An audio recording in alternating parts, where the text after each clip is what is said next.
Bom dia, bom dia a todos. Meu nome é Eduardo Carim de Raup, eu sou sócio do escritório Flávio Albino Filho Advogados, um escritório que presta serviços para o Secov e assessora o Secov no âmbito das relações de trabalho, nas relações sindicais e negociações coletivas. Então, o objetivo da nossa live de hoje é falar para os nossos associados. Lembrando que o Secov ele tem uma categoria híbrida de representados, são os empregados, são os condomínios e também as imobiliárias, né? Então a gente está falando aqui para condomínios e empresas do ramo imobiliário. A live está marcada para as 10 horas, já tem sete pessoas já na audiência. Eu vou inicialmente aqui fazer um breve histórico dos regramentos legais que foram editados em função desse momento de crise que todos nós vivemos, que é o impacto da pandemia nessas relações de trabalho. Bom, como eu disse, então, é uma situação absolutamente incomum. Acho que a minha geração, a do meu pai, ninguém viveu nada parecido com isso. Talvez a do meu avô na época da gripe espanhola, mas o mundo era absolutamente diferente. Então a gente não tem nenhum paradigma para analisar a situação atual. Então, muitas das respostas, basicamente o que a gente tem aqui para responder aos questionamentos e às dúvidas, as angústias dos empregadores, são os atos normativos, então as normas que foram editadas, o bom senso, porque o outro elemento que normalmente em consultoria a gente utiliza muito, que é a jurisprudência. O que é a jurisprudência? Estou fazendo um breve corte aqui. Eu nessa minha manifestação aqui a gente vai procurar bem simples, bem direta, sem nenhum, como a gente fala. Então, nós vamos tentar falar aqui numa linguagem bem acessível, porque o objetivo aqui é, de fato, esclarecer as dúvidas dos empregadores. Tá? Bom dia, o Dirceu Garcia aqui já assistindo. Bom dia, Dirceu. Bom, até para a gente organizar aqui a sistemática de como vai funcionar. Então, a minha ideia é, primeiro, eu vou falar um pouco sobre basicamente são 2 atos normativos, que a gente vai falar um pouco sobre eles. Depois eu tenho algumas perguntas, como a gente já tem recebido muitas perguntas de associados, eu já tenho previamente separado algumas perguntas que eu vou responder, e após então eu vou responder as perguntas que forem sendo apresentadas aqui nesse canal. Eu peço, acho que até para ser um pouquinho mais produtivo, para aguardar essa apresentação e essas perguntas, para que depois a gente apresente as perguntas de vocês. Porque senão daqui a pouco vocês vão apresentar perguntas que eu já no decorrer da apresentação elas vão estar respondidas. Acho que fica mais produtivo. Tá bom? Bom, então como eu estava dizendo, agora aproveitando um pouco mais, meu nome é Eduardo, eu sou sócio do escritório Flávio Albino Filho Advogados, tenho mestrado em Direito do Trabalho, sou professor de Direito do Trabalho na Unicinos, na Fevale e na Uniriter. O objetivo, então, hoje dessa nossa live é esclarecer dúvidas trabalhistas que os empregadores têm enfrentado nesse momento da pandemia. Tá? Tá batendo 45 aqui, já entrou a Claíra, Márcia, Karine, Laura. Bom dia a todos. Então, de novo, repetindo só, para organizar a sistemática, eu vou fazer a apresentação, depois eu tenho algumas perguntas pré-preparadas aqui, que eu vou respondê-las, e aí se na apresentação e essas perguntas não atenderem eventuais dúvidas de vocês podem fazer outras dúvidas, apresentar outras dúvidas aqui no próprio Face. Tá bem? Então vamos lá. Aqui, como é ao vivo, vou ter que atender isso aqui. Eu não posso atender agora, tá bom? Muito obrigado. Desculpe, mas aqui a gente está em casa, estou com os 2 filhos lá embaixo, com a minha esposa, então a coisa às vezes é um pouco atrapalhada aqui. Voltando então, nós temos 2 atos normativos que foram editados para enfrentamento dessa situação, especificamente a área trabalhista. São 2 medidas provisórias, tá? Então a medida provisória número 927 e a medida provisória número 936. Nós vamos começar pela primeira, que já é um pouco mais, ela é do dia 22 de março. Então ela não é tão aplicável à situação atual, mas ela é importante a gente fazer um histórico dela aqui. Ela estabelece alguns pontos de enfrentamento da situação. Então ela diz, olha, os empregadores devem, na medida do possível, enfrentar essa situação mediante alguns meios de adaptação das relações de trabalho, que seriam o teletrabalho. O que é o teletrabalho? O teletrabalho é a realização do trabalho, das atividades de trabalho do empregado fora do ambiente normal de trabalho, fora do local em que contratualmente ele está trabalhando. Por exemplo, eu sou advogado, eu normalmente trabalho no meu escritório. Nesse momento eu estou trabalhando aqui da minha casa. Esse é o exemplo clássico do teletrabalho, o trabalho realizado em casa, o chamado home office, enfim. Esse é o teletrabalho. A CLT já previa essa possibilidade do teletrabalho, só que ela tinha algumas questões que às vezes geravam um pouco de burocracia, e para o atual momento, tudo que menos se quer é burocracia, porque a gente precisa de agilidade. Então havia, por exemplo, necessidade de comunicação prévia de 15 dias, e por conta disso, a necessidade de formalizar isso num aditivo contratual, por escrito, com a anuência do empregado. Algumas dessas formalidades elas foram flexibilizadas por essa MP 927. Então hoje, para formalizar o teletrabalho, eu não preciso desse aditivo, eu não preciso da anuência do empregado, então isso pode ser imposto por parte do empregador. Basta que ele seja comunicado no prazo de 48 horas. Essa exigência do aditivo, como eu disse, não é necessária. Depois de 30 dias isso pode ser formalizado, de forma que a MP ela flexibilizou meios de implementar o teletrabalho. A gente sabe, como eu falei lá no início, né, a nossa audiência é formada basicamente por condomínios e imobiliárias, né? Talvez as imobiliárias possam ter utilizado esse mecanismo de teletrabalho. Então, por isso que eu estou falando sobre ele. É importante porque flexibilizou, de certa forma, as exigências legais para implantar o teletrabalho e na nossa avaliação é a primeira de todas as alternativas, porque tu não tem um custo extra para o empregador e tu continua realizando normalmente as tuas atividades. Então, mas claro, o teletrabalho é a solução para todos os problemas? Não, porque aí muita gente tem me ligado perguntando, Eduardo, o que tu me indica? O que eu tenho que fazer? Olha, infelizmente, o que a gente pode fazer é dar caminhos para o empregador optar. Agora a gente vai ver, nós temos, a partir da edição da última medida provisória, há um leque grande de opções para que os empregadores possam utilizar meios de enfrentamento à crise. Mas cada um vai ter que analisar a solução para a sua situação fática. Então, mas o que a gente pode dizer, para quem tem possibilidade de continuar exercendo as suas atividades através de teletrabalho, essa, de fato, sem dúvida nenhuma, é a melhor alternativa. Tá?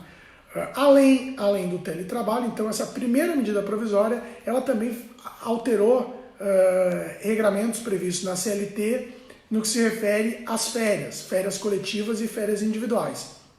A gente sabe que quem define o período de férias é o empregador. Então é o empregador que diz, olha, tu vai gozar férias em tal... Opa, a Janaína está dizendo que está muito baixo. Vou ajeitar aqui. Eu vou falar um pouco mais alto, Janaína, e aí tu já me dá um feedback aqui se ficou melhor, tá bom? Bom, então, férias. Férias foram alteradas, 2 pontos das férias. Primeiro, burocracia para concessão, como eu estava dizendo. Quem define o período de férias é o empregador. A lei, a CLT, já previa isso, que a definição do período de férias é do empregador. Ela colocava uma única condição de que o empregado deveria ser comunicado com antecedência mínima de 30 dias. Ó, a vida de advogada aqui ouvindo perfeitamente. Beleza, melhorou. Então, voltando, férias, regra geral das férias. Empregador define o período. Só que, na regra geral de férias, o empregado ele deve ser comunicado com aviso de 30 dias de antecedência, para poder se organizar, para poder se preparar. A gente sabe que na prática essa definição do período era muito consensual, né? Os empregados e os empregadores acabavam definindo em conjunto. Pois bem, a MP ela tirou essa necessidade desse aviso de 30 dias. Tá? Então a comunicação de férias ela pode ser imediata. A partir de 48 horas o empregado já é comunicado e 48 horas passa a gozar as suas férias. Outra situação que também ficou clara pela MP, possibilidade de antecipação de férias. Exemplo, meu empregado está há 6 meses de contrato, não completou o período aquisitivo, ou seja, não teria direito de férias. Eu posso conceder essas férias proporcionais, por exemplo, posso dar 15 dias de férias a esse período de 6 meses, posso dar 30 dias antecipando o período que não foi usufruído ainda. Então a MP ela deu uma flexibilidade, seja no aviso, que ela acabou com o aviso, diminuiu o prazo para 48 horas e permitiu essa possibilidade de antecipação de férias para quem não tinha direito ao período aquisitivo completo.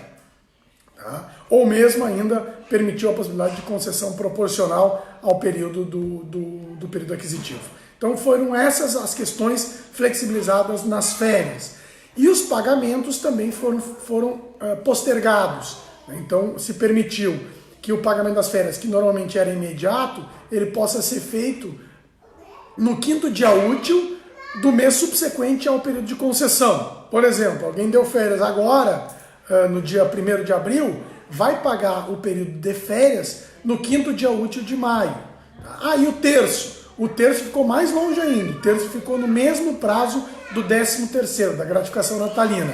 Então, só lá em dezembro. Então, a Janaína continua... Janaína, eu acho que o problema é contigo. Porque tá dizendo que o som não tá bom. Mas a Ivani, a Carlinhos, todo mundo aqui tá dizendo que o som tá bom. Tá? Há um som ambiente lá embaixo, como eu disse já dos meus 2 filhos, que às vezes... Mas já faz parte das lives aqui. Tem esse som ambiente aqui é tradicional já. Mas isso em todos os locais de teletrabalho, as reuniões têm sido feitas dessa forma. Enfim. Então, como eu disse, se flexibilizou prazo de concessão e, além disso, se ampliou prazo para pagamento. Seja para férias específica, 5º dia útil subsequente ao mês de concessão, 5º dia útil do mês subsequente ao período de concessão e no período de 13º, do pagamento do 13º para 1/3. Tá? Então, são essas as questões das férias. E aí também a terceira ponte aqui de possibilidades seria a ampliação do prazo para banco de horas. Então, se permitiu, e aí tem que ficar muito atento a isso, se permitiu, porque é uma situação específica, tá? Se permitiu a instituição de um banco de horas do prazo de 18 meses, tá? Então 18 meses, nas hipóteses, durante o estado de calamidade, ficam autorizados a interrupção das atividades. Então esse banco de horas, isso é uma confusão que muita gente está fazendo, esse banco de horas de 18 meses, ele só pode ser instituído nos casos de interrupção da atividade. Por exemplo, A gente está aqui em Porto Alegre, por exemplo, lojas estão suspensas, não é o caso da nossa audiência, mas como tem muito contador aqui também, não tem, essa dúvida é uma dúvida também rotineira. Esse banco de horas é só para quem interrompeu a atividade. Então, imobiliário, vamos supor, uma imobiliária fechou, não está funcionando, não tá com a porta fechada, nem a distância, nada. Para esses casos é permitida a instituição de um banco de horas com prazo de compensação ampliado para 18 meses. E mais, não é necessária a negociação coletiva. Eu posso negociar individualmente essa ampliação do prazo de compensação. Exemplos, para a gente deixar as coisas bem claras. Por exemplo, eu estou com a minha imobiliária fechada, peguei meu empregado e disse, fique em casa, que esse período todo que tu ficar em casa vai ser compensado em banco de horas. Então, vamos supor que ele ficou 2 semanas. Tá? Agora as coisas são dinâmicas, né? Mais, vão ficar 3 semanas. Tá? Então são 44, mais 44, advogado é horrível de conta, mais 44. Vamos fazer 2 semanas que ficou mais fácil, 88. Tá? 88 horas. O empregador fica com um crédito de 88 horas para exigir em hora extraordinária, futura. Então, em exemplo, todo esse período que ele ficou em casa, ele está compensando com folgas para realizar trabalho extraordinário no futuro. Que futuro é esse? Prazo de 18 meses a contar desse período da pandemia. Então, eu tenho que instituir um módulo. Então, vamos lá. Instituir um módulo 1º de abril. Então, a partir de 1º de abril, para a imobiliária que está fechada, eu fico com crédito dessas horas que ele parou. Se ele parou 2 semanas, 88 horas, eu fico com um crédito de 88 horas para compensar com exigência de hora extraordinária nesse período de 18 meses. Hipoteticamente, vamos supor que acabou a pandemia ali por, agora, maio. No 1º de maio, dia do trabalho, em comemoração, voltamos ao trabalho. Dia 2, né? 1º de maio é feriado. Então, dia 2 o trabalho volta-se. A partir do dia 2 de maio eu posso exigir horas extras para compensar aquelas folgas que foram concedidas durante aquele período. Então, no nosso exemplo de 88 horas de folga, considerando uma jornada de 44 semanais, eu teria esse período para exigir horas extras. Eu posso exigir então 6 horas extraordinárias num dia? Não, até o limite de 2. Então, eu teria, pensando em 88 horas de crédito, 42 dias úteis para exigir 2 horas extras. Num exemplo bem simples e singelo para que a gente possa entender. Então, tem outras questões ali também que a MP permite a compensação do mesmo regime de banco de horas para feriados, que seriam essas 3 modalidades previstas primeiro na MP 927, que deram o primeiro auxílio para o empregador nessa situação. E aí na própria MP já se falava na suspensão, só que, infelizmente, talvez por inabilidade política, essa parte foi muito mal redigida na primeira MP e gerou uma grita geral. Tanto que, quando se fala nessa MP, na época se discutiu só a possibilidade da suspensão, porque a MP disse que podia suspender até 4 meses e não falou nada sobre compensação de salário nesse período. Então, em tese, seria permitido que o empregador suspendesse o contrato de trabalho, não pagasse salário e o empregado ia ficar 4 meses sem salário. Obviamente, essa parte da medida provisória que foi explorada pela oposição, pela mídia, enfim, deu toda uma confusão, tanto que o presidente no mesmo dia declarou no Twitter que ia revogar e revogou essa parte no dia subsequente, no dia seguinte. Então foi muito ruim, muito mal feito, porque todos esses 3 pontos, as questões de férias, as questões do teletrabalho e o banco de horas, ficaram apagadas, ficaram obscurecidas por essa situação mal redigida da suspensão. Então lá na época já se falava na suspensão, o que veio, e aí a gente precisa, uma linha do tempo, né? Então essa medida provisória, ela resolvia o problema? Não. Por quê? Teletrabalho é uma boa alternativa para quem pode, para quem a operação permite. né? Então, para outras operações que não se tem a possibilidade de exercer atividade por teletrabalho, infelizmente, o que manda é a operação. Então, se eu não tenho prejuízo na operação, eu não tenho como executar. Então, para grande parte das empresas, essa alternativa não se mostrou viável. Banco de horas é uma alternativa interessante, mas para muita gente que está fechado, ou quem tem dificuldade depois para exigir horas extras, também poderia se afigurar inviável compensar um grande volume de horas extras no futuro. A gente teria que ter essa certeza que no futuro vai ter demanda para essas horas extraordinárias.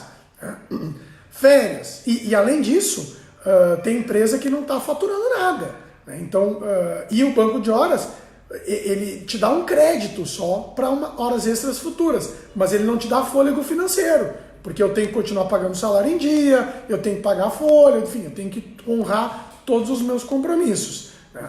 E nas férias a mesma coisa. Ainda que se tenha postergado a possibilidade de pagamento, é no 5º dia útil, como se fosse salário. O terço de férias também foi postergado? Sim, foi, mas ainda assim a gente precisa entender que tem empresas que estão numa situação bastante difícil, especialmente as pequenas. Eu tenho respondido muitas dúvidas. Tem empregador que é comum, vendia o almoço para comprar a janta. Então não tem fluxo de caixa e para esses, infelizmente, essas soluções não eram viáveis. Aí então, em função disso, estava todo mundo esperando, alguns sindicatos já estavam negociando algumas condições um pouco diferentes, a possibilidade de suspensão e tal, via negociação coletiva. Então, no último dia 1º de abril, não foi uma mentira, foi uma verdade que estava todo mundo esperando, foi instituído então o Programa Emergencial de Manutenção do Emprego e da Renda. E aí, ele também sendo bem objetivo aqui, a gente vai entrar depois bem no detalhe, mas ele estabeleceu duas possibilidades que não estavam previstas na primeira MP. Quer dizer, que até a suspensão estava, mas como a gente viu, foi revogada porque foi mal escrita. Então, essa MP 936, ela trabalha com duas possibilidades: redução de jornada e suspensão dos contratos de trabalho. Redução de jornada, basicamente, o próprio nome já esclarece. É reduzir, tu reduz a jornada e reduz proporcionalmente o salário. Então, por exemplo, eu reduzi a jornada em 50%, o empregado trabalhava 8 horas diárias, passa a trabalhar 4, e eu reduzo proporcionalmente em 50% o salário dele. Hipoteticamente, trabalhava 8 horas diárias e ganhava R$2.000, vai passar a receber R$1.000 e vai trabalhar 4 horas diárias. Um exemplo singelo é isso. Isso é redução de jornada. E o que é a suspensão dos contratos de trabalho? A suspensão, ela gera, quando eu suspendo um contrato de trabalho, há algumas hipóteses já na legislação de suspensão, é o caso do encaminhamento ao benefício previdenciário, enfim. Ela gera duas consequências principais. Uma, por parte do empregado. O empregado deixa de trabalhar. Isso é importante. Então, o empregado não pode trabalhar durante a suspensão. Qual é a outra condição? Aí é uma condição por parte do empregador. O empregador deixa de pagar salário. Então, essas são as duas condições básicas da suspensão do contrato. Empregado não trabalha, empregador não paga salário. Isso não é uma rescisão de emprego, o vínculo de emprego continua, mas ele fica suspenso.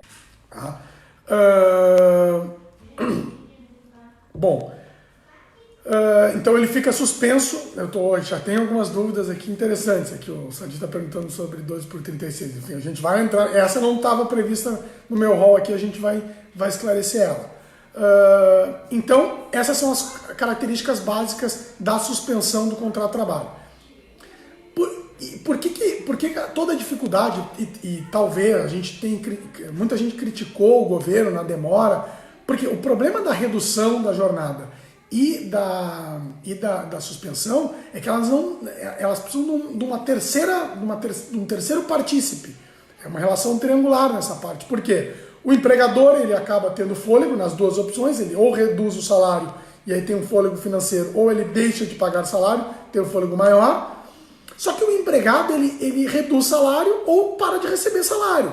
Então a gente precisa resolver esse problema. E como é que resolve esse problema? Com a participação do Estado. Então com um subsídio estatal para isso. Então esse foi o problema da primeira medida provisória, que nessa medida ele é corrigido. Então talvez, porque toda a equipe econômica do governo ela tem um viés bastante liberal, isso aqui é a antítese de tudo que o Paulo Guedes trabalha, ou seja, o Estado intervindo na atividade econômica produtiva. Então, em situação de temperatura normal, em situação absolutamente normal, isso jamais seria cogitado. Mas, de novo, lá para o início da nossa live, isso é uma situação absolutamente anormal. Então, não era uma faculdade, era uma imposição. O governo precisava dar algum auxílio sob pena de um desemprego absurdo e geral. Então, mesmo com essas medidas, a gente já está trabalhando com o aumento da taxa de desemprego,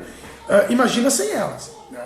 Então, isso aqui, como o próprio nome denota, ele tem o objetivo de manter emprego e preservar renda. Então, essas duas ideias.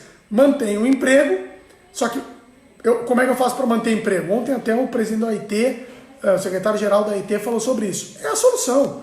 Redução de jornada e suspensão. Não tem mágica. Então, para manter emprego, eu preciso dar fôlego para o empregador que está sem atividade produtiva ou com atividade produtiva e o seu lucro reduzido. Ou a zero ou a quase zero, né? Então, eu preciso ou suspendo o contrato e ele não paga salário, ou reduzo. Não basta preservar o emprego. Eu preciso preservar a renda do trabalhador, porque senão ele vai morrer de fome. Então, esses são os dois objetivos: preservar emprego e preservar renda. Para isso, o governo criou, então, eu vou começar aqui artigo por artigo. O artigo 3º fala: são medidas do programa emergencial o pagamento do benefício emergencial de preservação de emprego e renda, BMPER. É um benefício específico para esse período da situação de calamidade, né? Ela permite, no prazo, e a gente vai ver os prazos depois, é um prazo específico, máximo de 90 dias, na suspensão é um pouquinho menos, mas a redução é máximo de 90 dias. Tá? Então, o artigo 4º ele fala sobre esse benefício emergencial de preservação do emprego e renda. Ele cria, então, esse benefício que será pago em duas hipóteses. Eu prefiro ser repetitivo aqui, porque é importante, as pessoas entram, saem da live, mas eu vou ser bastante repetitivo porque acho que isso é a melhor didática. A repetição leva ao entendimento. E também tentar usar, na medida do possível, bastante exemplos concretos aqui para que a gente possa esclarecer. Só fazer um destaque aqui, a gente já tem 106 participantes da nossa audiência. Eu fiz algumas lives por outros sindicatos, pelo Sindloja de Porto Alegre, hoje eu vou fazer pelo Sescom também, fiz pelo Sindicato das Revendas, mas aqui o Secov está batendo recorde da audiência aqui, é o maior número de ouvintes. É claro que essa live ela vai ficar depois disponível, então as pessoas podem depois acessar para ver com mais calma e esclarecer eventuais dúvidas. Eu vou deixar ela disponível no endereço eletrônico aqui no Face do Secov. Bom, então ela cria esse benefício, e esse benefício ele é pago nessas duas hipóteses: ou redução proporcional da jornada de trabalho e salário, ou na suspensão do contrato de trabalho. Então, o empregador, como é que vai funcionar isso? O empregador ele precisa informar o Ministério do Trabalho. É um problema não existe mais Ministério do Trabalho, é Secretaria do Trabalho vinculado ao Ministério da Economia. Mas isso aqui a gente está tão acostumado com a existência dele que às vezes comete esse ato falho. Então, isso tem que ser comunicado ao Ministério da Economia por meio da Secretaria. Já nas outras lives que eu fiz ainda não tinha, já tem o site para essa comunicação. Tá? serviços.mte.gov.br. Ali tem o esclarecimento do que é o programa emergencial, aí depois passa para o benefício emergencial, esclarece como ele é pago, o que é e como os empregadores devem fazer essa comunicação e os empregados devem pleitear o benefício. Aqui o Everton está dizendo que o portal do empregador web está inoperante desde ontem. Pelo menos aqui no início ele está ok. Talvez quando a gente entra no sistema pode ter problema. Tá? Mas isso é problema que provavelmente aí não compete a mim, mas o governo deve estar resolvendo. Enfim, então eu só tenho como, o governo só tem como pagar se ele souber. Então eu tenho duas pontas. O empregador tem que fazer a comunicação de que essa jornada foi reduzida ou o contrato foi suspenso. E o empregado, por sua vez, tem que fazer o requerimento, tem que fazer o pedido específico. Tá? E se o empregador, caso o empregador não preste as informações, por exemplo, suspendeu e não prestou as informações, ele vai ser responsável pelo pagamento. Tá? Então é como se a suspensão ou a redução não tivesse sido feita. Tá? Requisitos para o benefício. Tá? Os requisitos, basicamente, não tem requisito quanto a período, carência. Isso é importante, tá? Muita gente está falando, esse benefício é como seguro-desemprego. É uma espécie de seguro-desemprego. A gente tinha, antes dessa MP, a gente tinha a possibilidade de suspensão de contratos através do Bolsa Qualificação, que é um sistema um pouco diferente, exigia negociação coletiva, eu tinha que encaminhar o empregado para curso de qualificação, e os requisitos eram exatamente os mesmos do seguro-desemprego. Nesse caso, não. Inclusive, naquela outra hipótese, ele era compensado. Então, se eu tirava um Bolsa Qualificação agora, 2 parcelas, isso era compensado com o futuro seguro-desemprego. Agora, não. 2 questões importantes. Não são os mesmos requisitos do seguro-desemprego, então não precisa, eu posso não estar suscetível a receber o seguro-desemprego, mas estar suscetível a receber esse benefício. Então, eu não preciso, não são as mesmas condições. As condições são diferentes. Na verdade, basicamente não há muita condição. Tem que ter vínculo de emprego com o meu empregador, tem que cumprir essas formalidades, ou seja, informar ao Ministério da Economia e requerer o benefício. Então são basicamente poucas ou quase nenhuma formalidade. A única situação que tem que deixar clara é que, tal qual o seguro-desemprego, esse benefício ele não é pago para empregados que já recebam um benefício previdenciário. Por exemplo, isso é uma dúvida recorrente também, aposentados que recebam a aposentadoria não fazem jus a esse benefício. Então está fora do benefício. Significa que não pode suspender? Pode suspender, mas ele não vai receber o benefício previdenciário. Então talvez gere um problema, porque essa suspensão, ela, como a gente depois vai ver, ela exige a anuência por parte do empregado. Tá? Então, ele será pago ao empregado independentemente do cumprimento de qualquer período aquisitivo, do tempo do vínculo de emprego ou de número de salários recebidos. Tá? Isso é condição para ele. E só não vai receber, claro, quem já está em seguro-desemprego, quem recebe Bolsa Qualificação, que é aquela suspensão naquele outro formato que eu falei, ou quem já receba algum benefício de prestação continuada, como a aposentadoria do regime geral da Previdência Social. Então, basicamente, sobre o benefício, é isso. De novo, não compensa com o seguro-desemprego. Então, recebeu esse benefício, recebeu 2 parcelas, e no futuro ele teria direito a 3 parcelas de seguro-desemprego. Vai receber 2 aqui e 3 lá. Não significa que essas 2 aqui diminuem das 3 de lá. Não compensa com o futuro seguro-desemprego. Tá? Redução de jornada. Então é o próximo artigo, 7º. Primeiro requisito. Posso reduzir? Posso reduzir a jornada. Mas há algumas condições. Primeiro, tenho que preservar o salário hora. Ou seja, a redução de salário tem que ser proporcional à redução de jornada. de forma que eu preserve o salário hora. Se reduzir em 50% o salário, tem que reduzir a jornada em 50%. Se reduzir em 25%, também 25% o salário. E assim sucessivamente. O percentual que eu reduzo do salário, eu reduzo da jornada praticada. Tá? Os percentuais na via individual, depois a gente vai ver as diferenças, eles podem ser reduzidos em 25%, em 50% ou em até 70%. Então eu reduzo nesses três percentuais, 25%, 50%, 70%. Tá? E isso também é uma pergunta recorrente.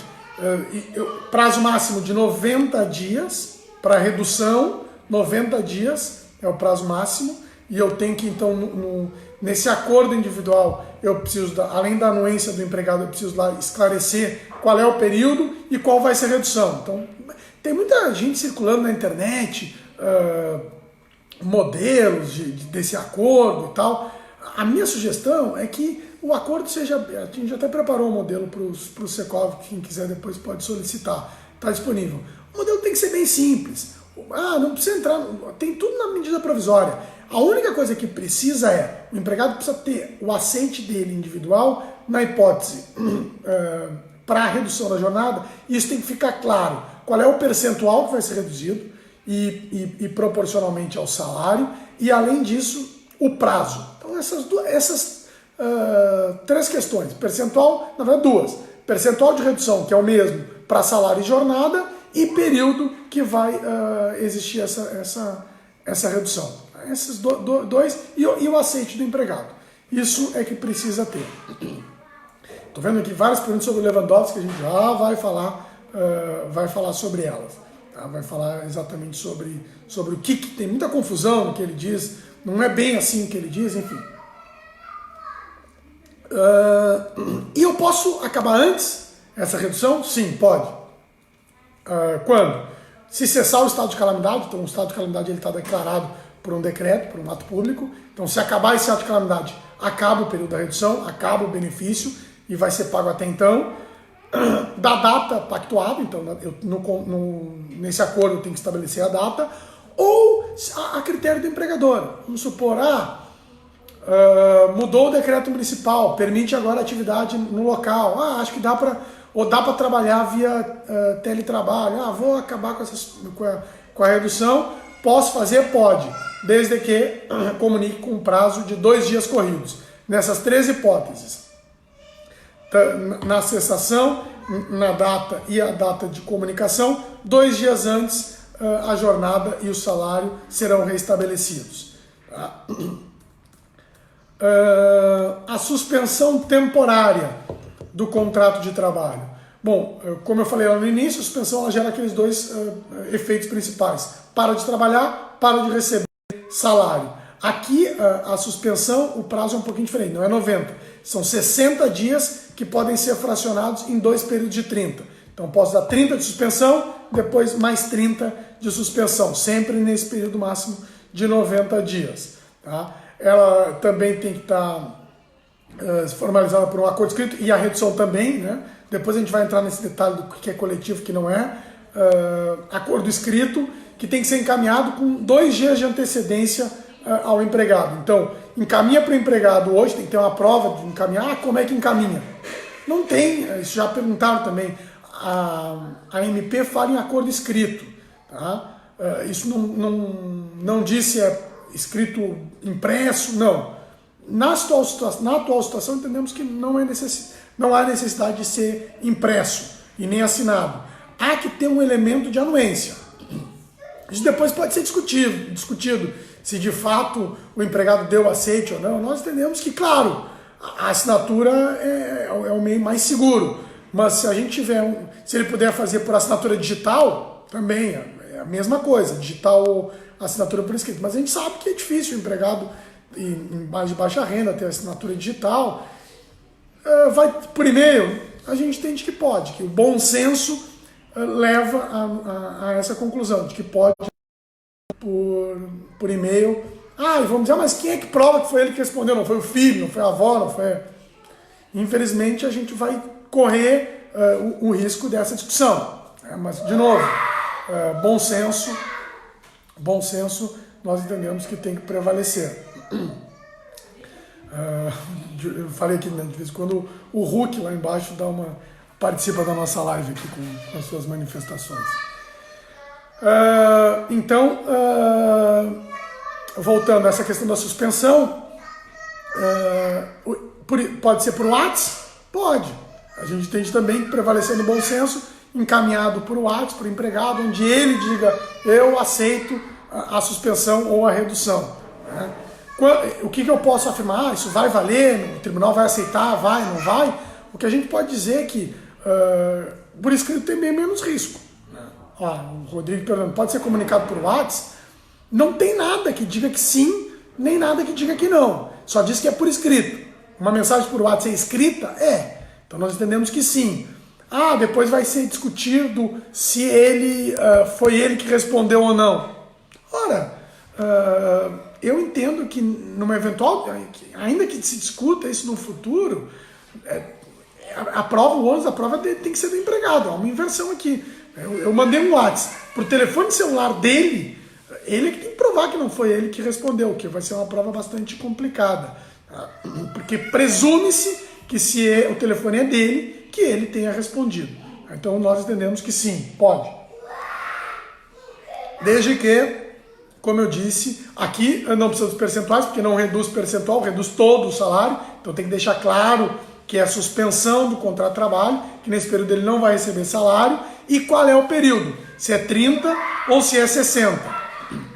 Se é um período contínuo de 60 ou se vai ser 30 mais 30. Tá? Eu posso antecipar essa suspensão? Pode. As hipóteses são as mesmas da redução. Ou quando acabar a calamidade pública, ou na própria data, ou por comunicação do empregador. Então, o empregador, a qualquer momento, isso é uma dúvida recorrente também, a qualquer momento ele pode terminar, extinguir a suspensão e voltar ao fluxo normal do contrato de trabalho. Então, interrompe a suspensão e volta a fluir o contrato de trabalho. E aí, nesse período, então, ele volta a ter que pagar salário e o empregado volta a ter que prestar serviço. Lembrando que dessa comunicação tem que ter um prazo mínimo de dois dias corridos.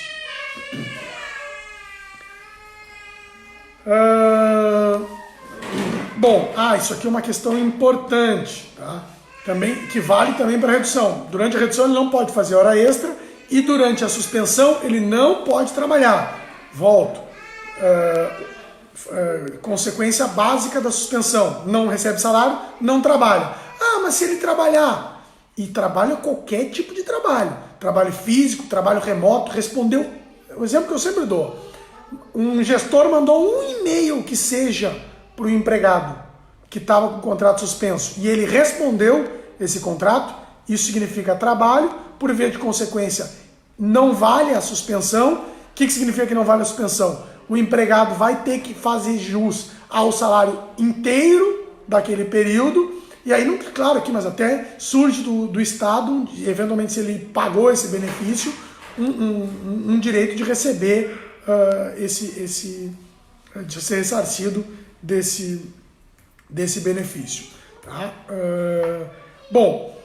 Isso pode ser ajustado individualmente, tanto a redução quanto a suspensão. Vamos falar primeiro sobre como é a medida provisória. Tá? A medida provisória ela prevê que ela faz um corte. Então, empregados que recebem até 3 salários mínimos, tá? Que é o valor de R$ 3.135, esses empregados, de acordo com o MP, basta um ajuste individual. O que é individual? É o empregado e o empregador assinam um acordo, está valendo.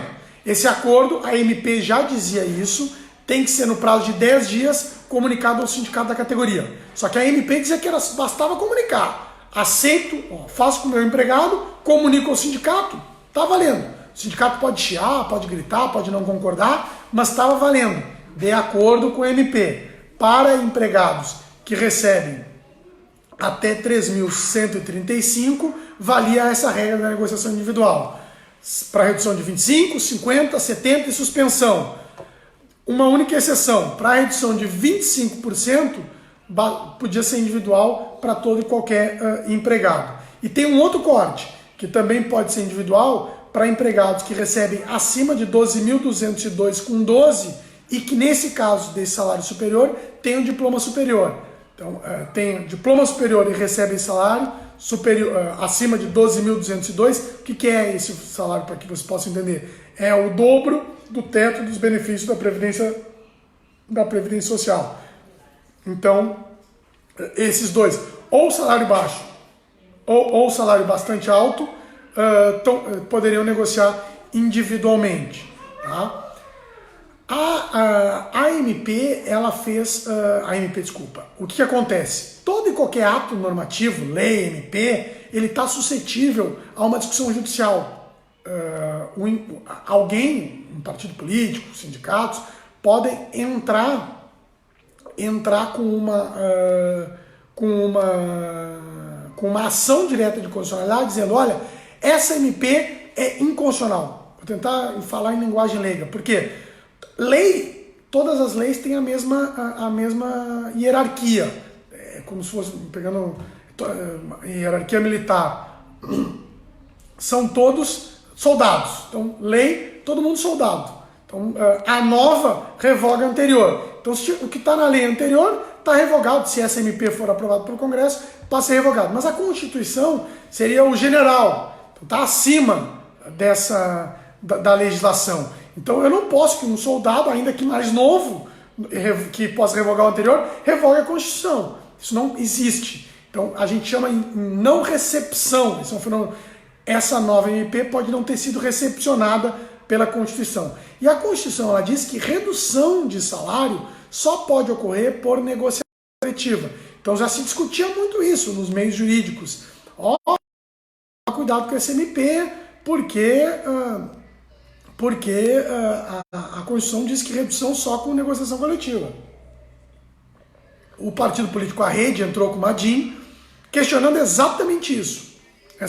Pode negociar individualmente para quem recebe 3.135 abaixo, 3.135 acima. Caiu uma liminar. Uma liminar é antes do julgamento do final do processo, como diz, ela é julgada no início. E aí ela é julgada, o STF é composto por uma turma, por algumas turmas que são mais de um caso. Mas nesses casos de liminar, um só pode apreciar numa situação de urgência. Foi o caso. O ministro Lewandowski entendeu que era uma situação de urgência e disse, olha, essa medida provisória tem que ser interpretada conforme a Constituição. E aí o que ele disse, em resumo? Disse o seguinte, vai funcionar assim, segue fazendo individual, então faz individual com o seu empregado, segue comunicando ao sindicato, como já estava previsto na MP.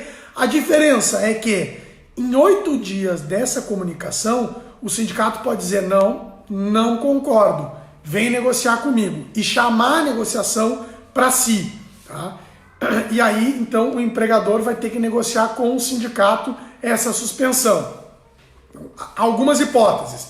Primeiro, se o sindicato deu um concordo, tu mandou, por exemplo, fez um acordo individual, mandou para o sindicato disse, de acordo com a suspensão, resolvido o problema. Mandou para o sindicato, em 8 dias o sindicato não falou nada, ficou silente, prevalece o que está no acordo individual. Então, 2 hipóteses da prevalência do que estava no individual. Terceira hipótese, o sindicato disse, não estou de acordo com essa suspensão. Bom, aí a empresa vai ter que falar com o sindicato e tentar negociar algo para resolver esse problema. Ou faz uma negociação coletiva para que isso seja promovido. Porque daí, se o sindicato disser não concordo, esse acordo individual não estará valendo. Isso é o que diz a decisão liminar do Lewandowski. E aí, Eduardo, o que tu acha dessa decisão? Ela fez uma interpretação de acordo com o que diz a Constituição mesmo. A Constituição ela diz que só pode reduzir por negociação coletiva. Mas a gente vive um momento de pandemia. Não seria o caso do STF entender de forma diferente? Em direito a gente não tem uma única posição, tem várias interpretações sobre uma mesma norma, algumas mais constitucionais, outras mais pragmáticas, enfim. É possível que os ministros digam, não, olha, aqui a situação é mais grave, não podemos a própria Constituição, ela foi feita com base e num momento de normalidade. Então, os ministros podem dizer, não vale essa... Acho complicado isso, mas pode dizer, não, a Constituição, para o momento que a gente vive, ela tem que permitir alguma exceção. Então, nesse caso, se não, só pena de gerar desemprego. Então, ele pode usar a interpretação lá pode usar o artigo 102 da Constituição, que diz que tem que preservar o pleno emprego. Então ele pode dizer, não, aqui entendo que tem que prevalece o pleno emprego, essa condição de negociar com o sindicato vai inviabilizar essa negociação aqui, essa redução, então, que é o que muitas empresas já estão falando, então eu vou esperar. Mas quando isso vai ocorrer? Tem uma previsão de julgamento no meio do mês de abril, agora acho que é 14, ou 15 ou 16, uma dessas datas, isso vai ser julgado, e aí, como eu disse, aí a turma, mais de um ministro vão julgar e vão avaliar se aquela liminar do Lewandowski prevalece ou se eles vão mudar, se eles vão dizer que não. Até lá, vale a medida do Lewandowski. Tá? Que eu tentei explicar aqui como é que vai funcionar. Então, agora, como é que está funcionando agora? Independentemente do valor do salário, tu tem que comunica o sindicato, e o sindicato, ele ou dá ok, ou ele silencia, ou ele diz que não concorda. Então, são essas três possibilidades. Nas duas primeiras, silêncio ou concordância, vale o que foi negociado individualmente. Não concordou, tem que fazer uma negociação coletiva. Tá bem? Bom, vamos falar um pouco mais aqui. A redução... isso é um ponto importante, tá? Empresas, especialmente para imobiliárias aqui, né? Empresas que têm um faturamento superior... Deixa eu ver aqui o artigo 8º...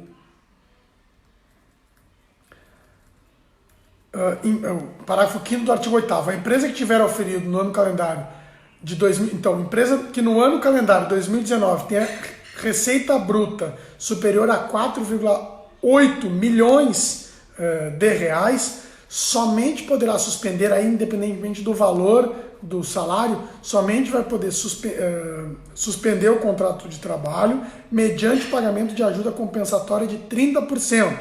Então, para essas empresas, como é que vai funcionar?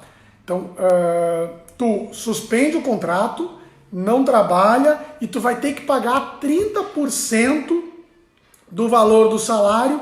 Então, é 30% sobre o valor do salário para o teu empregado. Os 70% restantes vão ser pagos sobre o valor que ele faria jus a título de seguro-desemprego pelo governo. Então, aqui, para essas empresas que têm um faturamento, receita bruta superior a 4 milhões e 800 no ano de 2019, suspende, vai ter que pagar 30% sobre o salário e essa complementação, 70%, é paga pelo governo. E aí é importante, a base de cálculo é diferente. Esse 70% que o governo paga é sobre o que ele faria jus a título de seguro-desemprego. Os 30% que a empresa paga é sobre o valor do salário. Tá? Aí vamos perguntar, a lei fala salário básico, qual é a base de cálculo? A lei aqui ela não é clara, já está gerando discussão. Tá? Nós temos entendido que a base de cálculo tem que ser o salário. Entendeu? O salário mais comissão. Eventualmente se recebe comissão, porque daí tem empregado que recebe só a base de comissões. Como é que calcula? Média dos últimos 12 meses. Ou média, se não tem 12 meses de contrato, média do período do contrato. Salário mais comissão. Então, outros valores, por exemplo, se ele recebe insalubridade, periculosidade, isso aí, na nossa, como é salário condição, e nesse momento ele não está suscetível a essas condições, não faria jus. Tá? Então, nós entendemos que é esse, mas não está claro na medida provisória. E um ponto importante, esse valor, aí sim, uma coisa é a base de cálculo, outra coisa é a natureza desse valor. Esse valor pago, ele não tem natureza salarial. Então, vamos lá, exemplo. 30% de R$2.000, quanto é? R$600. Então, nesse caso, ele ganha R$2.000. Ele vai receber R$2.000, ele vai suspender o contrato, ele vai receber R$600 por parte da empresa e 70% sobre o valor que ele faria jus no seguro-desemprego. Esses R$600 que ele vai receber é limpinho para ele. Não tem incidência em 13º, férias, nada. Não tem incidência previdenciária, então não tem desconto nem por parte dele, nem por parte da empresa, e nem a base de cálculo para imposto de renda. É limpo, entra no bolso dele limpinho. Bom, aí aqui o artigo 9º fala que o valor, essa ajuda compensatória tem que ser definida, aí sim, importante, para essas empresas, isso tem que estar definido no aditivo individual que vai ter que ser comunicado ao sindicato. Então ali, por exemplo, nesse exemplo que eu dei, a gente suspende o contrato, vai ter que dizer que a partir de tal data, suspende o contrato de trabalho, até tal data, ele não trabalhará e não receberá salário, mas receberá uma ajuda compensatória equivalente a 30% sobre o valor do salário, que não terá natureza salarial indenizatória. Esses modelos, de novo, eu já disponibilizei para o Secov, que pode, por solicitação de vocês, encaminhar. Há um outro ponto importante, que é a outra vértice, né? A gente falou aqui preservação de renda, preservação de emprego. Durante o período da redução e da suspensão, o empregado não pode ser demitido, e nem pelo dobro do período, ou seja, reduziu prazo máximo, reduziu 90 dias jornada de salário, ele não pode ser demitido durante esse período de 90 dias e nem finalizado esse período por mais 90 dias. Suspendiu o contrato por 60 dias, não pode ser demitido durante a suspensão nem depois de 60 dias. Tá? E se demitir? Se demitir, aqui a gente depois vai entrar no detalhamento sobre os valores que tem que pagar. Basicamente, seriam os valores que teriam que pagar deste período salarial ao empregado. Tá? Bom, vamos lá, que já está dando 1 hora de live, vamos para algumas perguntas aqui. Tá? Redução pode ser acordada diretamente entre empresa e empregado? Sim, pode, de acordo com o MP, mas agora, numa interpretação conforme a decisão do STF, eu negocio individualmente, encaminho ao sindicato, tudo como manda a MP, e aguardo o sindicato me dizer o que ele quer. Se ele ficar silente, ou ele disser que concorda, encerrou a minha parte com o sindicato. Eu tenho que fazer, como eu falei, a comunicação ao Ministério da Economia e o empregado solicitar o benefício. Resolvido o problema. O sindicato disse, não, vem negociar. Aí eu preciso negociar com ele, porque nesse caso o que está negociado individualmente não vai ter validade. Qual o prazo da redução? Prazo máximo de 90 dias, com aquelas 3 hipóteses com a hipótese prevista no contrato, né? E mais 2 hipóteses de antecipação. Fim da calamidade ou a critério do empregador, nessas hipóteses, antecedência mínima de 2 dias. De quanto poderá ser a redução por acordo individual? 3 percentuais, 25, 50 e 70. O governo complementará? Sim, irá complementar. Exatamente no mesmo percentual da redução. Isso não ficou claro na minha apresentação. Ou seja, reduziu em 25%, esses 25% que reduziu de salário, será pago 25% sobre a base de cálculo, é o valor que ele faria jus a título de seguro-desemprego. Essa redução poderá ser ajustada em convenção coletiva? Sim. E aí é que eu faço um parêntese. O Secov já está em negociação tanto com o Sindef quanto com o Semirgs, para que essas regras sejam negociadas coletivamente, porque daí resolve todos os problemas.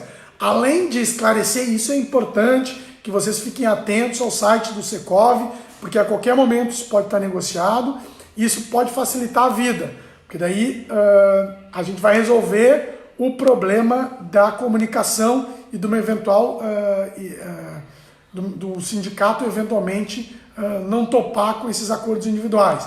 Tá? Claro que isso depende, preciso combinar com os russos, então depende do aceite do sindicato, mas isso já está em curso. Tá?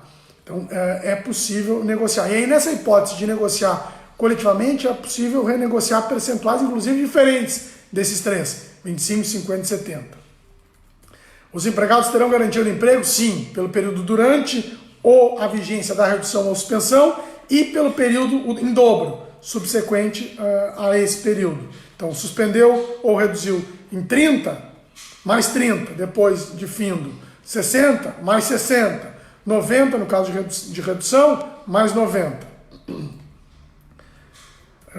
Qual o prazo de suspensão? 60 dias, 30 mais 30. Os empregados podem seguir prestando serviço durante a suspensão? Não pode de nenhuma forma, nem presencial, nem teletrabalho. Dei o exemplo aquele do e-mail, um único e-mail acaba com a suspensão.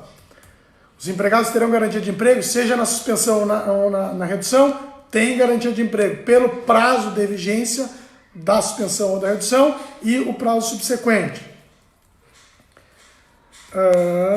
Os valores pagos pela empresa terão que natureza? Como eu disse, naqueles... uma coisa há uma obrigação daqueles 30% para a empresa com receita bruta superior a 4.800.000. Mas se eu tenho uma receita inferior e eu suspendi o contrato do meu empregado, mas eu quero voluntariamente complementar, posso? Pode, aí não tem limite, posso complementar com qualquer valor, R$50, R$100, R$200, qualquer valor. E esse valor não terá natureza salarial, ou seja, limpinho. Não tem incidência férias, 13º, rescisórias e não tem desconto previdenciário, nem do empregado, nem do empregador e nem base de cálculo para imposto de renda. Como será a habilitação do benefício? Já está disponível no site serviços.mte.gov.br. As medidas deverão ser comunicadas ao sindicato? De acordo com o MP, sim, todas eram comunicadas. Agora, além da comunicação no prazo de 10 dias, comunica e aguarda o sindicato para ver o que eles vão fazer. Silenciar, aceitar ou avocar a negociação. São essas três hipóteses. Avocar é chamar para si a negociação. Então, assim, o que... Aí vão perguntar, Eduardo, essa decisão acabou com o programa? Bom, vai depender dos russos, vai depender dos sindicatos. Se o sindicato for intransigente e não aceitar isso, acabou com a medida. Eu aqui espero e rogo que o sindicato, porque assim, vamos lá, né? Vamos ter, de novo, bom senso, cautela, prudência, tudo que se espera num momento como esse. Então, é claro que essa medida, o governo é um governo claramente crítico aos sindicatos. Então, ele não gosta de sindicatos, ele já fez uma alteração, ele já promoveu recentemente uma MP, o governo anterior já atacou bastante os sindicatos, com base no mesmo ministro do Trabalho, que hoje, né, que é o secretário-geral do Trabalho, que hoje atua nessa área, o Rogério Marinho. Então é um governo que não tem simpatia, vamos dizer assim, no mínimo, com os sindicatos. Tá? Então ele, de fato, ele às vezes atua para atacar os sindicatos ou para reduzir, e sem entrar no mérito aqui, que não é o caso, se é certo ou errado, discussão política, o fato é que o governo não tem simpatia, vamos dizer assim, no mínimo, pelos sindicatos. Então, é uma medida que privilegiou, de certa forma, os acordos individuais. O que a gente espera é bom senso por parte dos sindicatos, porque se entrar na briga que o governo quer e os sindicatos se negarem a aceitar esses acordos individuais, salvo uma ou outra aberração, isso vai inviabilizar e vai ficar na conta dos sindicatos empregados. Então, e qual é a conta essa? Desemprego. Então, ninguém vai reduzir jornada e suspender contrato porque quer. Nenhum empregador suspende o empregador, ele não quer deixar de usufruir do trabalho do empregado e nem reduzir a mão de obra. Ele não quer reduzir a prestação de serviço. Não quer. A contingência do mercado acaba exigindo isso. Então, a gente precisa de bom senso e tomara que os sindicatos tenham bom senso. Agora, como vai ser? Não sei. Espero que os sindicatos tenham bom senso na condução dessa situação. Tá? O benefício afeta a percepção futura do seguro-desemprego? Não, nenhuma relação. Esse benefício não tem relação com o futuro seguro-desemprego. Aprendizes, boa pergunta, né? Aprendizes vão ter, podem reduzir e suspender? Pode. A medida provisória é clara, pode suspender. Como fica a situação dos intermitentes? Empregados intermitentes caem na situação dos chamados informais, avulsos, são os empregados que fazem jus àquele benefício de R$600, não entram nesse programa. Empregados que têm mais de um emprego, pode suspender os 2 contratos e receber os 2 benefícios, ou reduzir nas 2 pontas. É como se fossem 2 situações separadas. Eu posso reduzir num primeiro momento e depois suspender? Pode. Não tem essa vedação. Respeitando os prazos. Prazo máximo de 90 e uma suspensão máxima de 60. Então vamos supor, eu posso reduzir por 30 e suspender por 60. Ou antes, posso, hipoteticamente, se eu suspendi por 60 dias, me sobrou 30 dias. O que eu posso fazer? Posso reduzir ainda esses outros 30. Tá? Vamos lá agora para a pergunta da nossa audiência. Bastante pergunta. Aqui, no início aqui estava todo mundo falando sobre o áudio.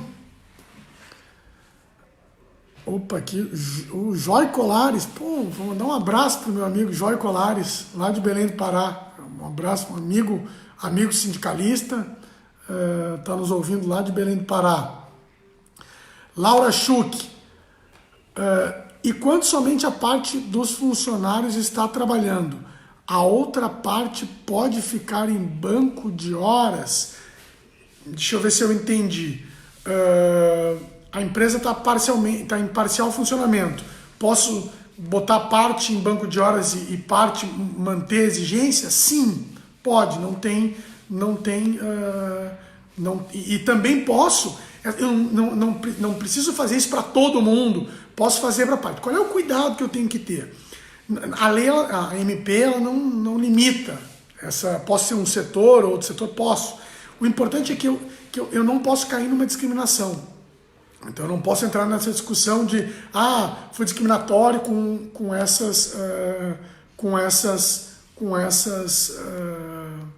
esses empregados. Tá? Então não posso. Na medida do possível, eu tenho que ter um critério objetivo. Tá? Eu preciso ter um critério objetivo. Por exemplo, fazer isso com um grupo de risco. Eu tenho uma situação com um grupo de risco, deixo eles em casa e aplico o banco de horas para eles e mantenho os outros empregados. Medida absolutamente razoável, tem um critério objetivo para isso. Então, quando a gente não tem esse critério objetivo, gera um certo risco de cair na ponta da discriminação. Mas não tem impossibilidade legal, não há. Tem que tomar um certo cuidado.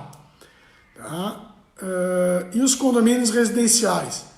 Constituir banco de horas apenas o grupo de risco? Olha, tem que tomar cuidado, porque o banco de horas, esse individual com prazo máximo de 18 meses, ele só pode ser instituído para quem interrompeu as atividades. Então, como o condomínio ele não interrompe as atividades, não vai dar para adotar esse regime. A gente vai ter que adotar o regime prévio existente na convenção coletiva. Portaria, peraí, não é portaria, regime 12/36, eu consigo reduzir? Complicado, tá? Eu posso mudar o regime, eu vou ter que mudar o regime, mudar para 8 horas e fazer uma redução, mas eu não tenho como reduzir regime de 12/36, não vejo, acho que, não diz que não, a lei não diz, mas como é um regime muito próprio, específico, e nesse momento, assim, tudo que for... A gente já está com uma série de dúvidas. E é um momento de muita discussão. Então, se a gente puder... A minha sugestão para esse caso seria converter a portaria 12/36 num regime de 8 horas e reduzir. e reduzir proporcionalmente, porque senão eu vou ter um problema aqui. De repente fazer essa redução ainda que proporcional, tanto nas 12 com 36, eu vou pensar um pouco, enquanto eu não tinha recebido essa pergunta ainda, talvez a pergunta é reduzir, vamos supor, eu pego os 36 e divido por 2, reduzo por 50, vai ficar 18 e 6, seria um regime de 6 por 18.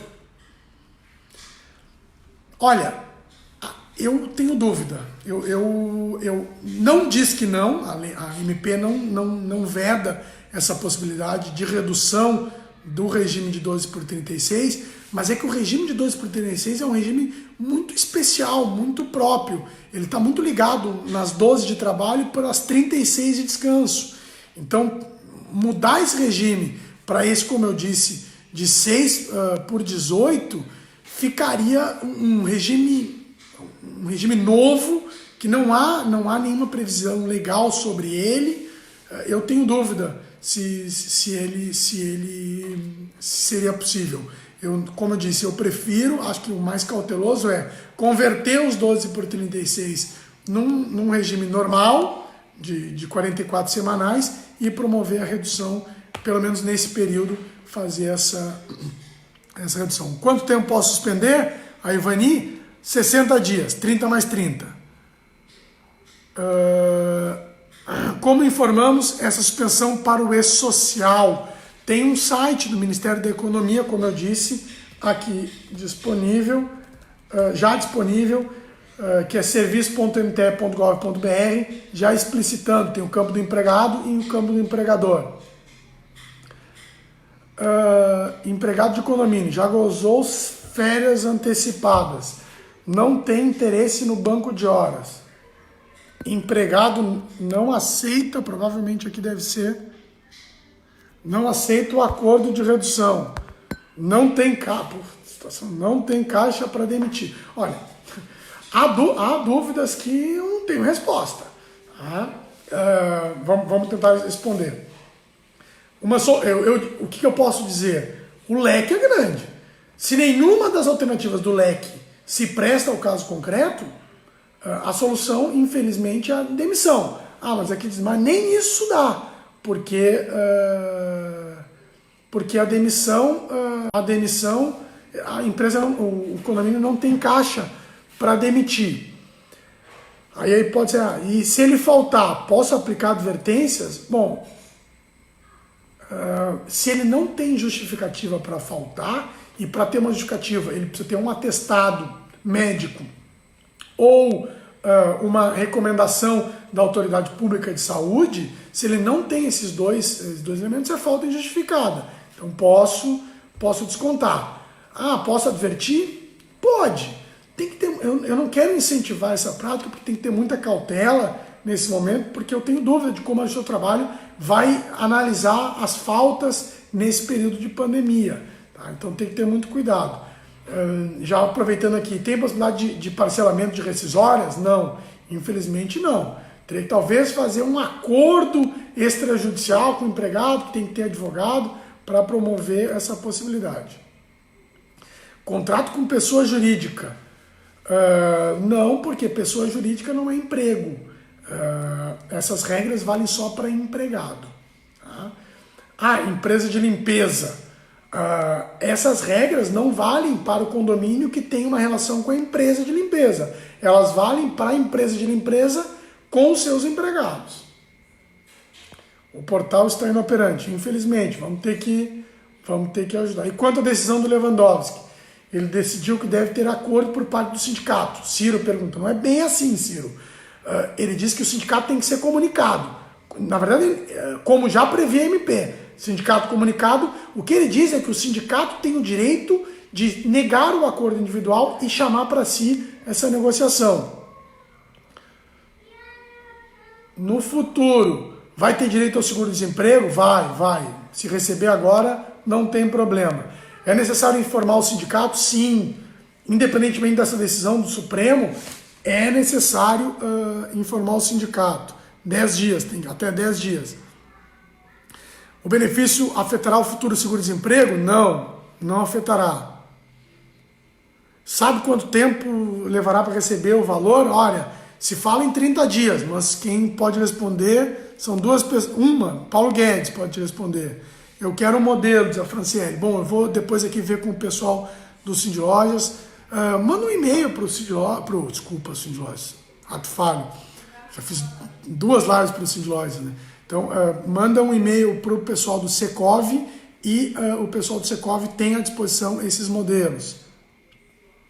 Sim, será disponibilizado para todos os associados ao sindicato. Aqui eu faço um parênteses e vou fazer uma propaganda da importância do sindicato. Então, como eu disse lá, o sindicato, seja o sindicato dos empregados, mas também o sindicato patronal, ele recebeu muito ataque nos últimos tempos por parte do governo, recebe muito até do público em geral, porque o sindicato é visto como só arrecada e não faz trabalho para a categoria. Aqui, e esse momento mostra como os sindicatos são importantes e, obviamente, como é importante a contribuição da categoria para o seu sindicato.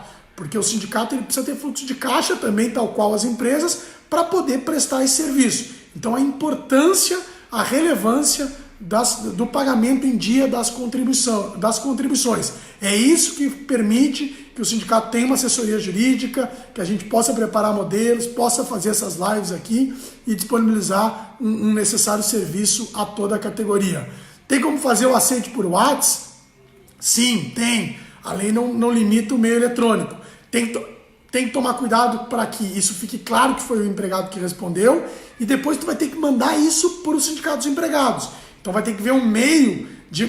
provavelmente tu vai poder printar essa conversa e mandar por e-mail ao sindicato dos empregados. O Rodrigo também faz a mesma pergunta. Andréia também, pode. Zelador residente com idade na área de risco, dei férias a ele, posso reduzir no retorno? Pode.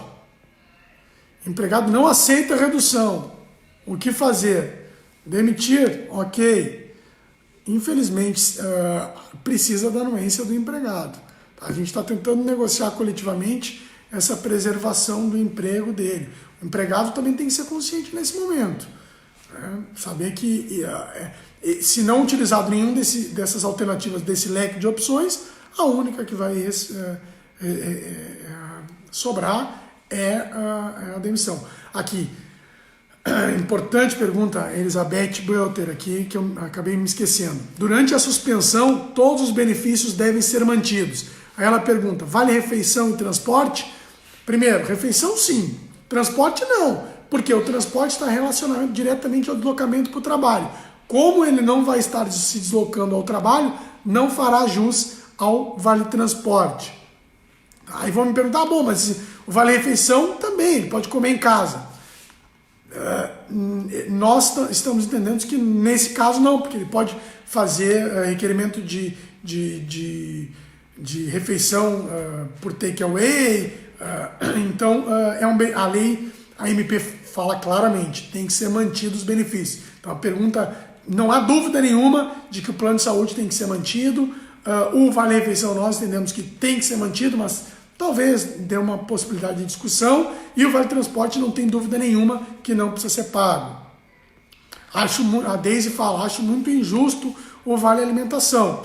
Deise, mas a MP fala que tem que ser mantido os benefícios. Pode-se alegar, como eu disse, que o vale alimentação está acho que até o ticket de refeição é mais fácil fazer essa alegação, de que ele está intimamente relacionado à prestação no local de trabalho, porque ele tem que se alimentar ali no local. Eu acho que é uma possível discussão, mas acho que vai ser difícil. Essa discussão eu entendo que tem que ser mantida. Mas e se eu tenho um refeitório e eu mantenho só um refeitório? Bom, aí não. Aí eu entendo que daí fica mais fácil a discussão, eu não preciso converter esse benefício em valor para pagar o empregado.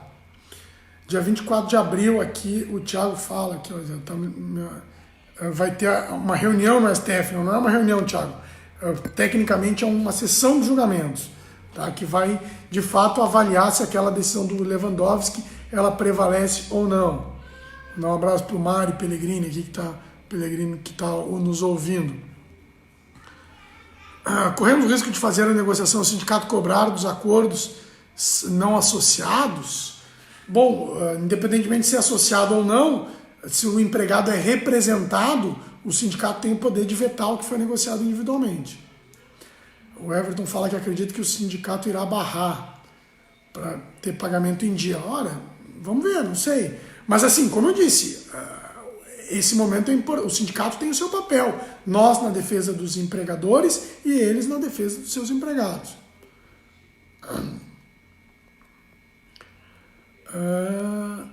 A Maria, como faça essa comunicação? Não é bem uma comunicação, é um acordo, tá, Maria? Tem que ter a anuência do empregado, pode ser qualquer meio. Se o sindicato não retornar em 8 dias, significa que foi acordado.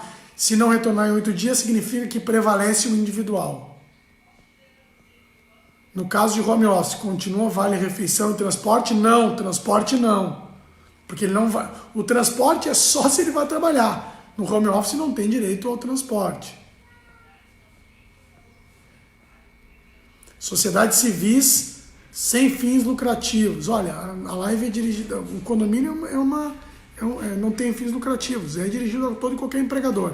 Tem uma exceção ali só a empresa de economia mista, empresa pública, órgãos governamentais. Mas privado vai para todo mundo.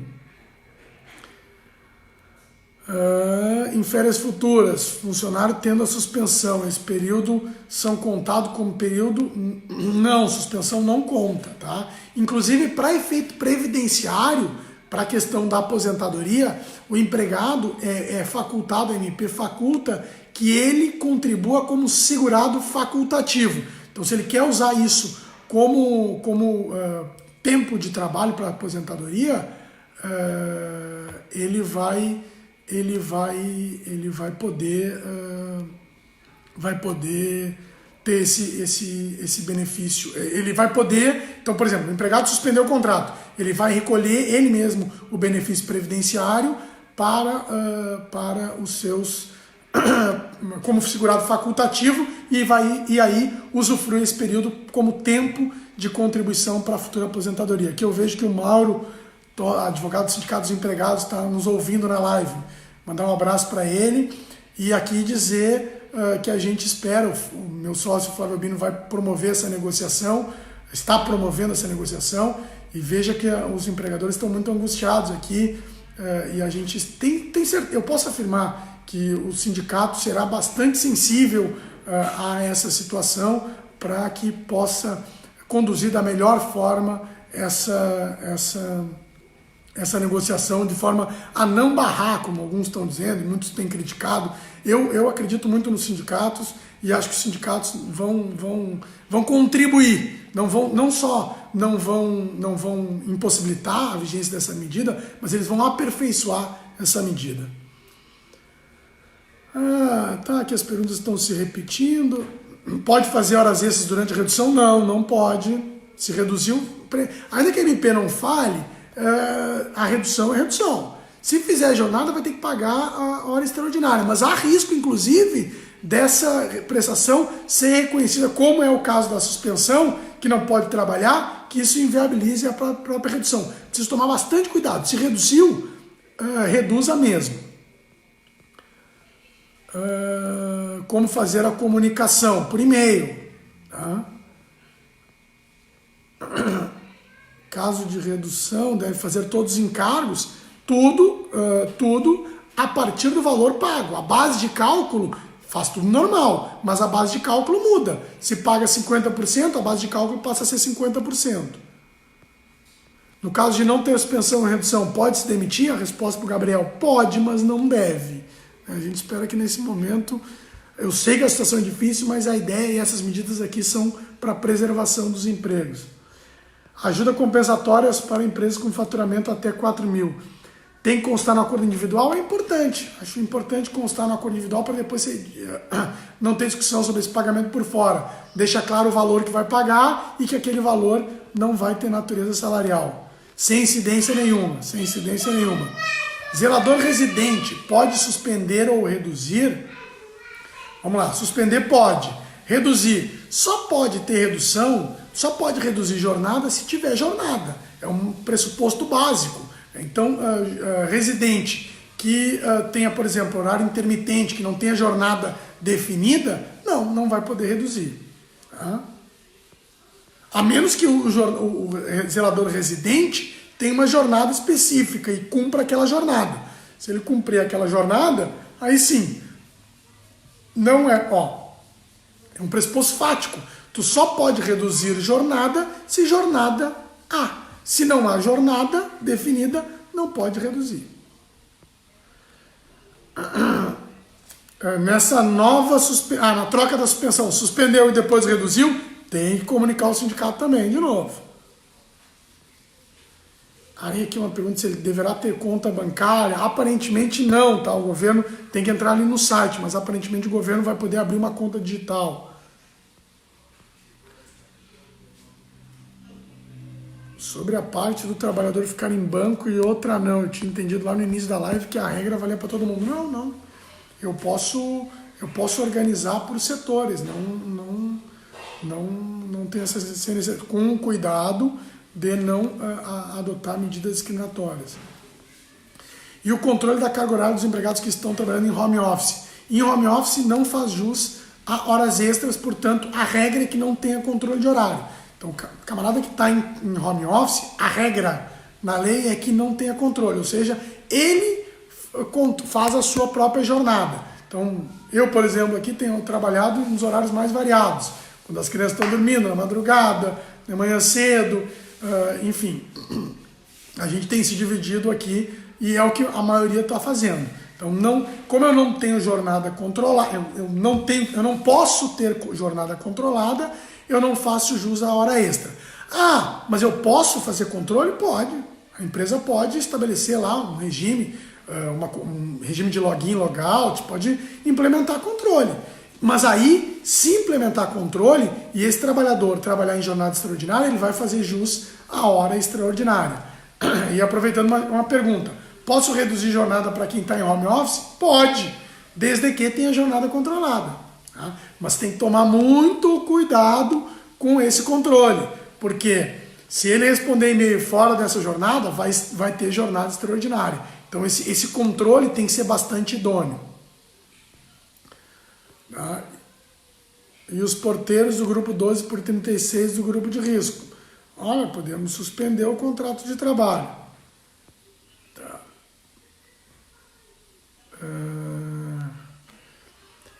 Estão pedindo aqui o site da suspensão. Tá, eu vou pegar aqui. Eu vou pegar ele aqui. Espera só um minutinho.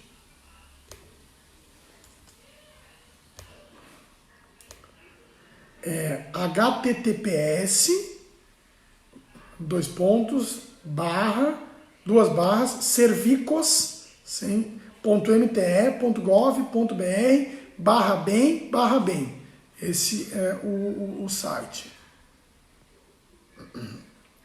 Na demissão, aqui vamos ver tudo. Nossa, tá chegando no final aqui as perguntas.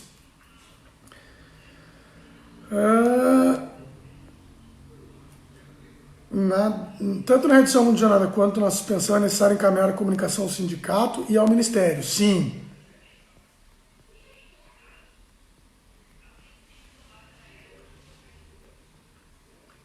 Aqui umas pessoas aqui, vou mandar um abraço para o Condomínio Village Lindóia, a M. Cardoso Imóveis atentos na live.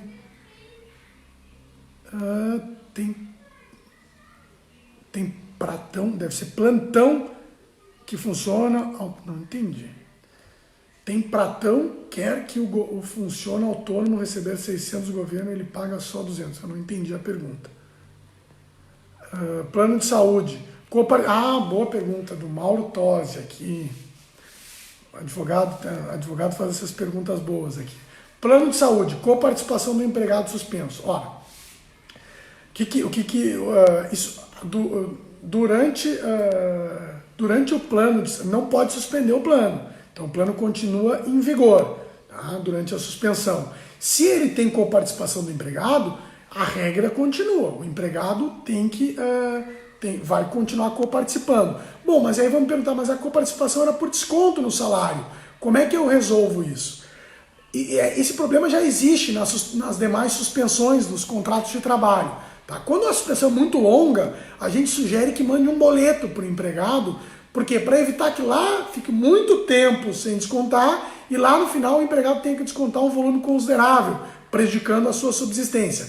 Nesse caso, como o período é curto, eu entendo que não vai ter esse problema de descontar depois. O ideal é que se faça um desconto depois paulatino, em que a gente divida em parcelas, né, que a gente tenha bom senso nesse desconto, para evitar de novo que o empregado tenha prejuízo no seu salário. Tá? Mas também, se quiserem, pode mandar boleto para o empregado pagar, não tem problema nenhum.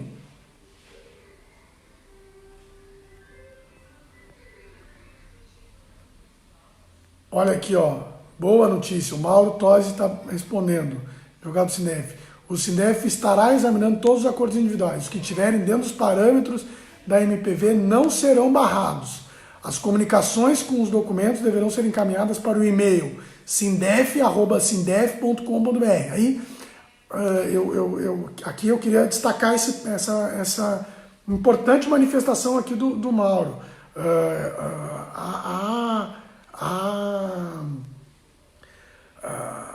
A sensibilidade do sindicato nesse momento difícil aqui, que já está de antemão dizendo que, respeitados os parâmetros da MP, não vão ser barrados. Aqui, de novo, ressaltar e elogiar a postura, porque é isso que a gente espera aqui, a preservação dos empregos.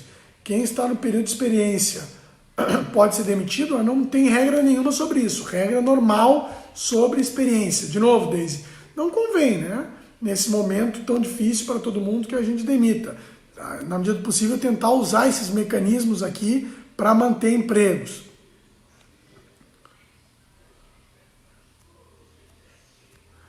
A questão do grupo de risco, também, por favor, responder se possível a questão do grupo de risco. Eu tenho que ver no decreto, eu acredito que no decreto da calamidade tenha, tá? Mas o grupo de risco basicamente são os maiores de 60 anos. Tá? Mas eu acredito que no primeiro decreto, eu não estou com ele aberto aqui,